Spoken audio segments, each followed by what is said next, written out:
Imagine um mundo sem humanos. Imagine um mundo sem animais. Imagine um mundo sem plantas. Já foi assim, sem vida. Hoje o que mais temos é vida, seja ela da forma que for. Todos os seres vivos estão ligados de alguma maneira. Todos dependem, direta ou indiretamente, um do outro. Porém, há espécies fundamentais para um todo. Espécies que fazem a roda da vida girar. E as abelhas estão nesse grupo.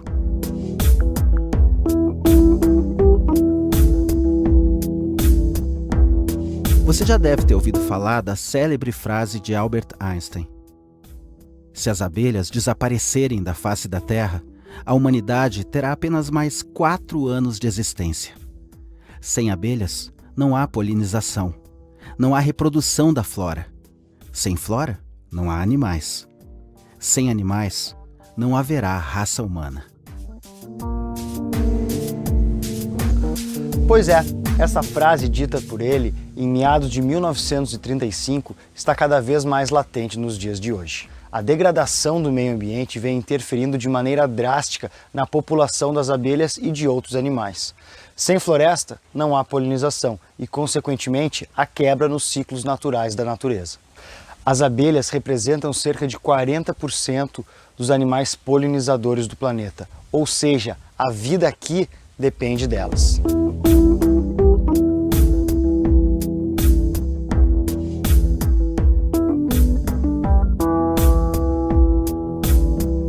No Rio Grande do Sul temos um vasto grupo de abelhas sem ferrão, também chamadas de meliponíneos. São até o momento identificadas 24 espécies aqui no nosso estado, sendo que 3 delas estão no livro vermelho dos animais ameaçados de extinção.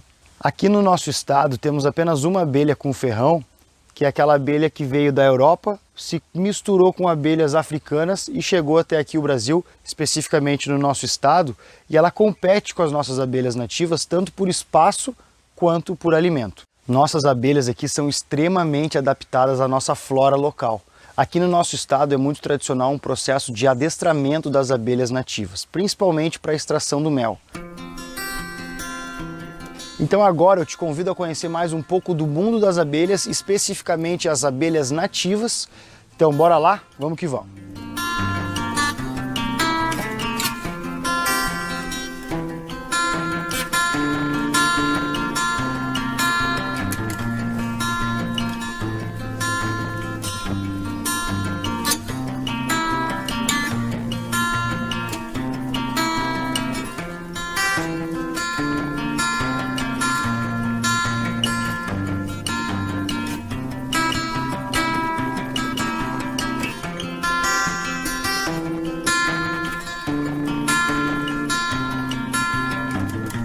As nossas abelhas nativas são chamadas também de abelhas indígenas ou, mais comum, abelhas sem ferrão.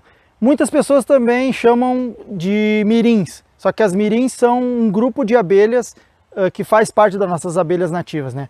Na verdade, elas não é que elas não tenham ferrão, elas têm um ferrão, mas é um ferrão vestigial.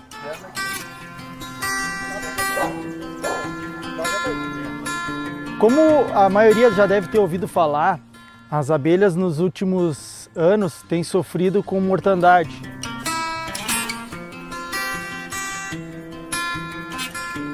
Com a questão do uso indiscriminado dos agrotóxicos, tem havido uma mortandade muito grande de abelhas, né, de todas as espécies. As nossas abelhas nativas, também conhecidas como abelhas indígenas, elas fazem parte da tribo Meliponine. Essas nossas abelhas, elas são divididas em vários grupos, né? Nós temos as abelhas mirins, que são as mais comuns, que parecem umas mosquinhas, que muitas pessoas nem sabem que são abelhas, olham e acham que são umas mosquinhas, que são as abelhas do grupo das plebeias, do gênero plebeia. A de maior destaque aqui na nossa cidade é a mirim guaçu, que é a plebeia remota. Mas nós temos também aqui a emerina, a plebeia emerina, a plebeia droriana, que também são bem comuns. Esse aqui é o própolis de defesa, ó. elas grudam isso aqui no inimigo, né? Normalmente são moscas, formigas, e os inimigos ficam impossibilitados de se movimentar, porque isso aqui é muito pegajoso. Temos também o grupo das Scaptotrigonas, que daí são as tubunas, as mandaguaris, que muita gente conhece como principalmente a tubuna, que é aquela abelha pretinha que se enrola no cabelo, que ela ataca, apesar de ela não ter ferrão, a forma de ataque dela é se enrolar nos pelos do agressor, né?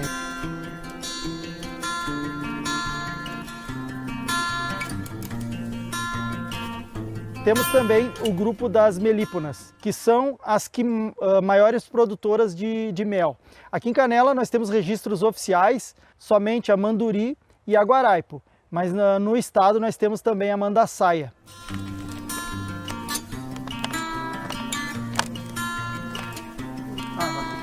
Então, a explicação de como é feita a formação dos discos de cria nas abelhas sem ferrão. Elas começam com uma célula única no centro e vão expandindo para as bordas. Então a gente pode ver que aqui tem uma célula inicial, né? E daqui a pouco elas vão fazer as outras células nas bordas. Aqui nesse andar de baixo, que já está construído, a gente pode ver que as células que estão sendo construídas estão nas bordas, porque as do interior já estão ocupadas e já tem postura aqui, já estão fechadas. Então são isso. E conforme o disco vai amadurecendo e vão nascendo novas abelhas, nessa espécie aqui da guaraipa, elas roem os pilares e baixam os discos, porque são vários discos um em cima do outro. Então elas baixam, então em cima vai ter sempre os discos mais novos, mais verdes, né? E os maduros vão estar sempre embaixo.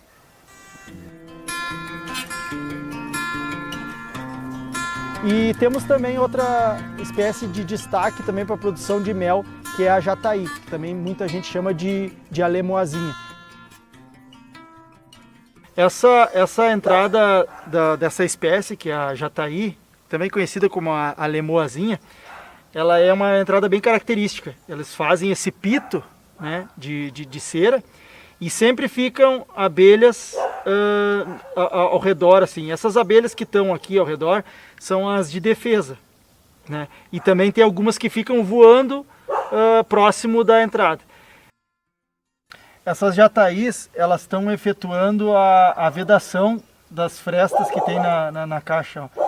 Elas estão com própolis, aqui dá para ver que elas já vedaram, e agora elas estão efetuando a vedação dessas outras frestas. Esse buraco aqui, daqui uns 2, 3 dias já vai estar fechado.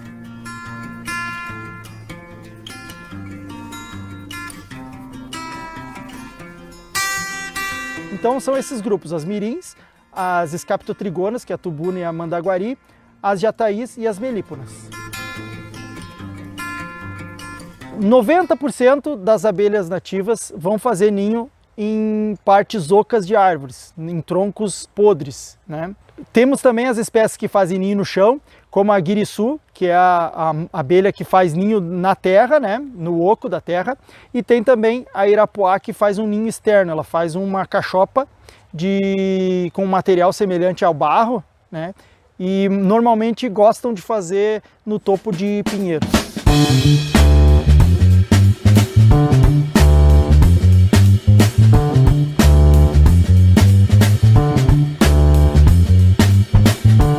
As abelhas nativas possuem a estrutura do ninho basicamente igual. Vai ter no centro do ninho, vai ter os discos de cria, que é onde a rainha deposita os ovos, né, e onde vão nascer novas abelhas. E nas extremidades vão ter os potes de alimento, que são potinhos arredondados ou ovalados, onde as abelhas depositam o néctar e o pólen coletado nas flores.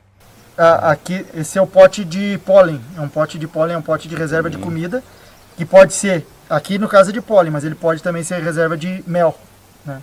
Então depois que elas preenchem totalmente o pote, eles fecham. Ele fica fechado que nem aquele ali. Como funciona a estrutura social das abelhas? As abelhas elas têm 2 sexos, os machos e as fêmeas. Os machos são originados de ovos não fecundados e as fêmeas são originadas de ovos fecundados. Qual a função, na verdade, do macho e da fêmea? O macho, ele tem a função somente de reprodução. Ele vai fecundar a princesa. As fêmeas, elas são divididas em duas castas. Tem a casta real, que é formada pela rainha, e a casta das operárias. Então, qual a função da rainha? A rainha, ela é a poedeira. Ela vai depositar os ovos. Ela só tem essa função, ela vai viver em função de depositar ovos. E ela também tem a função de liberar o feromônio, né, que organiza a colmeia. Então aquele feromônio, se não existia a rainha dentro da colmeia, a colmeia vai ficar desorganizada. E as operárias, ela tem as seguintes funções. Elas recém-nascidas, elas vão secretar cera para fazer a fabricação dos casulos, né, do invólucro, e dos potes de mel. E após 15 dias, essas abelhas, elas viram lixeiras, entre aspas, né? Porque elas vão ser faxineiras da colmeia. Então elas vão ficar de responsáveis pela limpeza. A partir do 25º dia aproximado, né? Elas viram as operárias campeiras, que daí vão ser as operárias que vão defender a colmeia, vão ser as operárias que vão sair para buscar néctar e pólen, e também vão ser aquelas operárias que vão ajudar a manter a temperatura da colmeia, porque elas, se tiver muito quente, elas vão para a saída do ninho e começam a bater asas para fazer circular o vento. E também elas fazem a desidratação do néctar. Aquele néctar coletado na planta, ele é muito aquoso, então eles fazem a desidratação para transformar em mel.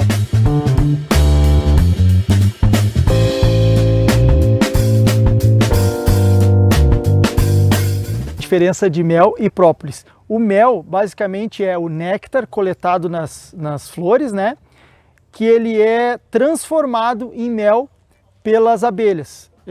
As abelhas comem esse néctar e regurgitam em forma de mel. E aquele mel estocado, ele sofre um processo de fermentação. E o própolis, o que é? É a resina das árvores que as abelhas também coletam, além do pólen e do néctar, as abelhas coletam a resina também, e esse própolis ele serve para várias questões. Primeiro, para fazer o isolamento do ninho, onde tiver rachadura, onde houver rachaduras, elas vão aplicar esse própolis depois de seco ele endurece e forma uma proteção. E o própolis in natura, que ele vai ter o aspecto da resina mesmo ainda, que ainda não vai estar seco, ele é utilizado como defesa. Uma colmeia boa de saúde e forte, normalmente ela apresenta alguns outros organismos dentro dessa colmeia. Um dos organismos mais marcantes são os ácaros, que convivem junto com as abelhas dentro da colmeia e eles ajudam, eles vivem num mutualismo, né? As abelhas recebem dos ácaros a limpeza, porque eles ajudam a limpar a colmeia, e os ácaros acabam recebendo esse alimento, porque o que é detrito para as abelhas serve de alimento para esses ácaros. As principais ameaças das abelhas, no geral, são os agrotóxicos, né? E mais especificamente, a gente pode destacar então 3 ameaças biológicas. A primeira são os forídeos, que é uma mosquinha do tamanho de uma mosca da fruta, que ela deposita os ovos nos discos de cria e nos potes de alimento das abelhas sem ferrão. E esses ovos, após eclodirem, as larvas consomem todo o ninho. Outra ameaça são as formigas. Elas também podem adentrar num ninho fraco e também carregar todo o estoque de mel e pólen. Se o ninho estiver fraco e ele não conseguir combater esse ataque, as formigas vão acabar com esse ninho. E um terceiro predador biológico são as abelhas limão. Essas abelhas, elas não têm estruturas para carregar pólen e néctar. Então elas vivem de saquear as colônias de outras abelhas. Essas abelhas, elas têm uma função na natureza de controle e de renovação genética. Então elas normalmente na natureza, pensando assim na natureza, num ambiente, um ecossistema equilibrado, elas vão atacar somente ninhos fracos, ou seja, ninhos de genética fraca. Mas hoje em dia, com a destruição das matas E com a criação de abelhas em casa, nos meliponários, as abelhas limão, elas acabaram vindo para a zona urbana também, elas não estão atacando só ninhos fracos, elas acabam atacando os ninhos fortes também, porque elas não têm mais a disponibilidade na natureza daqueles ninhos fracos. Mas a importância dela era fazer um controle de populações fracas através da seleção natural, né?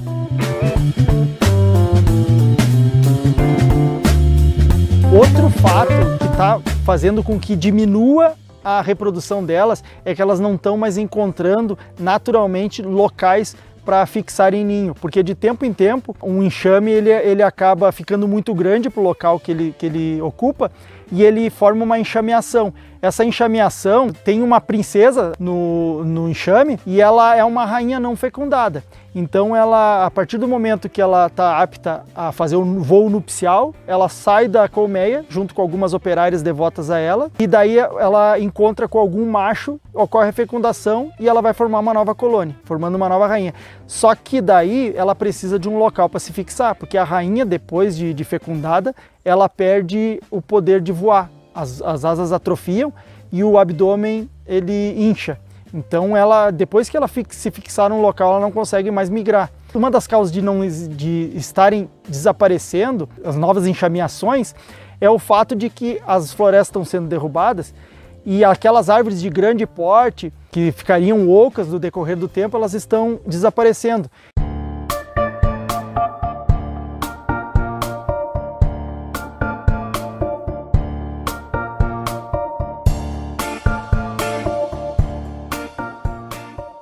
Manter os ambientes equilibrados é a chave para o sucesso da continuidade dos ciclos naturais da vida. Tenha flores no seu jardim, plante árvores, cuide do seu espaço. Preserve o nosso bem mais valioso. Preserve a vida.